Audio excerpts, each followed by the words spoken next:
ከሰው ተኮር አንፃር ለሰው ቅርብ መሆን አለ። እኛ እኮ ሰው ነን። ስለዚህ ይሄ በህዝብና በመንግስት የስራ ኃላፊዎች መካከል ያለው ርቀት መሰበር አለበት፣ መቀራረብ አለብን። ሲምፕሊሲቲ መጨመር መቻል አለበት። ሰው ጋር ቀረብ ብለን ኑሮ መመልከት፣ ላይላውን መሄዱ ይቅር። ወደ ህዝቡ ቀረብን በል፣ የህዝቡን ጓዳ እንመልከት፣ የህዝብን ኑሮ እንመልከት፣ የህዝብን እሳቤ እናዳምጥ፣ የህዝብን ሮሮ ቀረብ ብለን እንወቅ፣ እንረዳ፣ አውቀን እንምራ፣ የሩቅ አንሁን።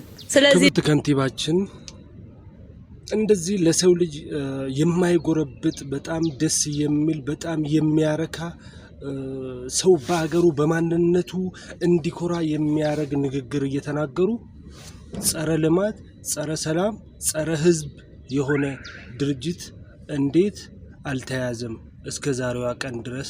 ይሄው ከዚህ ድርጅት ቀጥለው ይሄ ሚዲያ አዲስ ሚዲያና ኔትወርክ ህዝቡ ያለለበትን ቦታ ቀርጸው ህዝቡ ከዚህ ቦታ በመነሳቱ ደስተኛ ነው፣ ለልማት ቦታውን በመልቀቁ ደስተኛ ነው ብሎ ሰው ያልነበረበትን ቦታ ቀርጾ ያስተላለፈ ሚዲያ ነው። ሃታው ሃቡልፈኑ የነለ ቡልፈኔ ላለል ደቢ ሂናርገነል ዋባ ኤሌንቃቁ ገሩ ቱራ dhiiga kennaa waan jiraadhuuf na dhukkuba. Galatooma.